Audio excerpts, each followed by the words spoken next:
Hello everyone, my name is Ganga Tamang, a teacher trainee of Siliguri Tarai B.Ed College from second semester, and my method paper is political science. And today I'm going to discuss about one of the article of Indian Constitution, which is Article 244A, which is also covers 6th schedule of the Indian Constitution. So I would like to first give a historical background of 6th schedule. The 6th schedule of the Indian Constitution is based on the recommendation of Northeast Frontiers Tribal Area Subcommittee, which is known as Bodolai Committee, which is led by under the chairmanship of Gopinath Bodolai, who became the first Chief Minister of Assam. Thus, this committee recommended to us to a setting up of an administrative body which is based on regional autonomy. So here the regional autonomy concept comes. The concept means to to to give a control or to give a right towards the particular region, rival region, to make their own decisions in certain matters, certain matters from external oversight. So the Article 244A, which is enriched in Part 10 of Indian Constitution, which also covers 6th schedule of Indian Constitution. So it deals with the administrative areas of 4 states, that's Assam, Mizoram, Tripura and Meghalaya. So I would like to forward towards the features of 6th schedule. The first features is the autonomous districts and regional council. There shall be a autonomous district council for each districts, and there shall be also a separate autonomous region council for each region area. So under the 6th schedule, each district council and regional council have real power to make their rules, and they have the possibility on the matters and the subjects on legislative subjects. So they also receive the grants aid fund from consolidated fund for development of healthcare, education, roads and so on. So my next point is organize and reorganize district. The governor has the power to organize and reorganize the district councils.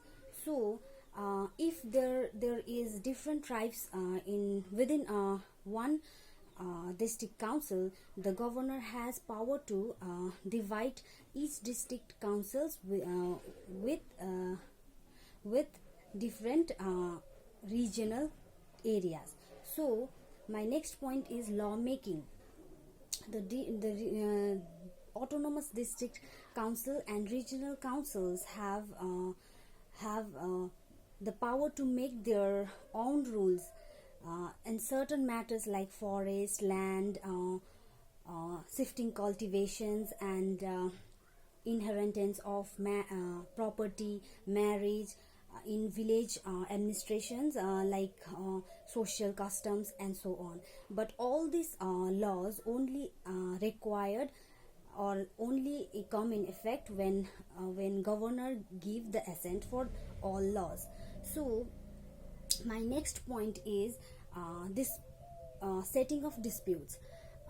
The district councils and the regional councils within their territorial jurisdictions, they have or make or constitute a village courts for trials or suits, or for trials of suits and cases within the tribes, and they can hear their cases. But the jurisdictions of high court of these cases of tribes only specified by the governor. My next point is inapplicability of the parliament and the state legislatures. So the act of the parliament and state legislatures do not apply on the autonomous regions or autonomous districts. And my next point is the governor's approaching role. Here the governors plays a vital role, right? So and the governors is the main executive body also, and governor has power to make a commission to look after this councils, that is district councils and regional councils. And if he found any faults and any defects on this councils or the both councils, that is district councils and regional councils, he have the power to dissolve the councils. So I would like to conclude my point to that the sixth schedule in the past decades has been successful to extent to preserving the identity of tribes, right?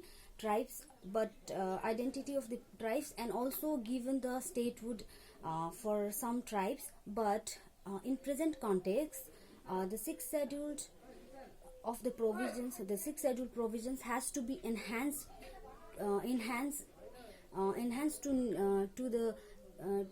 to the needs of tribals, and it should be need to enhance in because of the demanding